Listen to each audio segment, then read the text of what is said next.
Bonjour et bienvenue dans ce cours HTML5.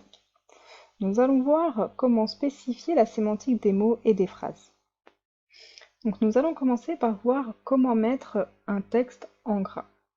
Donc on va prendre un mot au hasard, par exemple, on va essayer de mettre cette première phrase, disons cette première phrase en gras. Pour cela, on va utiliser la balise bold. Donc je vais venir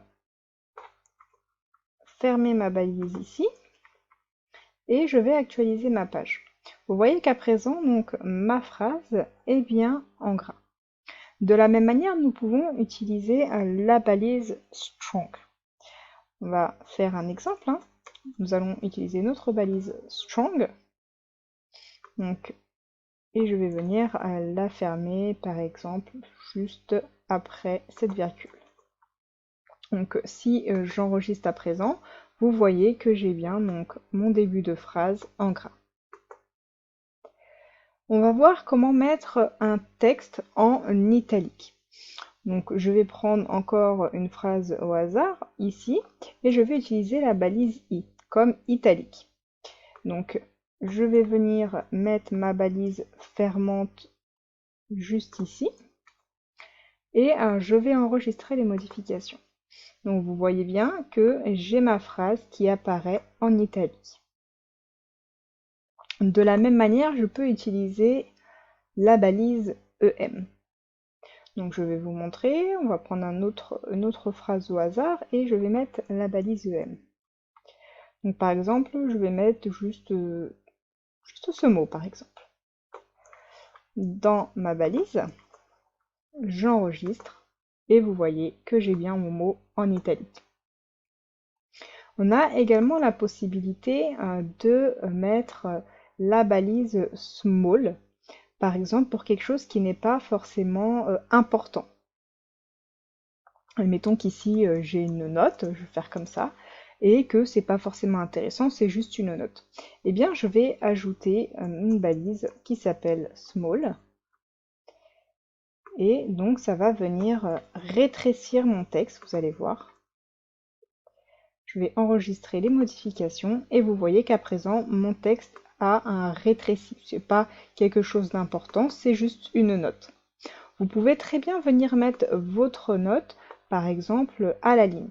Pour cela, on va utiliser la balise BR. Ça va obliger notre navigateur à sauter une ligne. Vous voyez qu'à présent, il est à la ligne.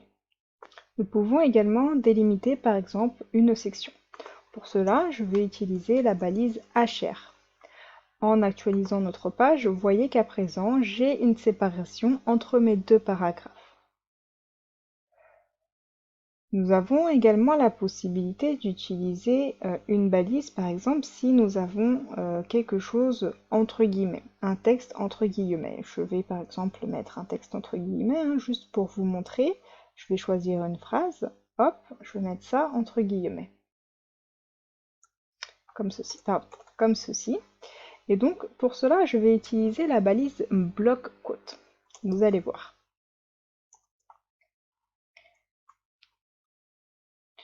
Je vais venir mettre ma balise fermante juste ici et je vais enregistrer les modifications.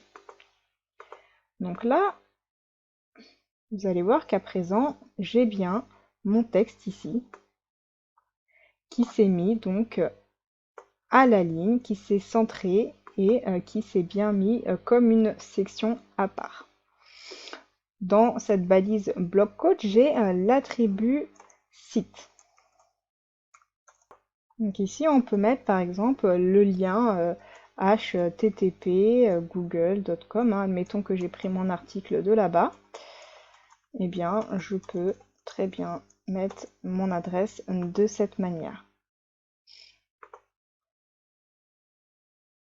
Ensuite, je peux très bien venir, si j'ai une abréviation, par exemple, au lieu de mettre note ici, je vais mettre NB. NB, donc j'actualise. vous voyez qu'à présent j'ai bien NB, eh bien je vais lui stipuler que c'est une abréviation. Donc pour cela, je vais utiliser l'attribut ABBR. Donc,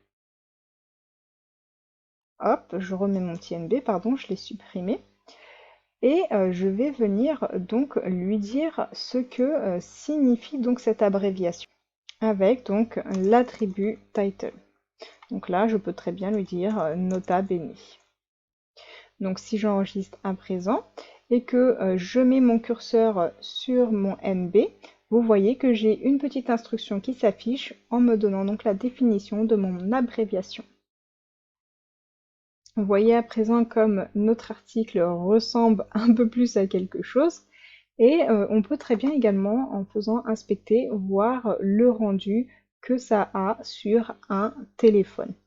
Donc je vais cliquer ici et on peut sélectionner le téléphone. Par exemple, je peux très bien lui dire le rendu que ça aura sur un iPhone X. Donc voilà ce que ça nous donnerait sur un iPhone X. De la même manière, je peux très bien venir changer et par exemple lui mettre un Galaxy S5. Voilà le rendu que ça aura sur un Galaxy S5.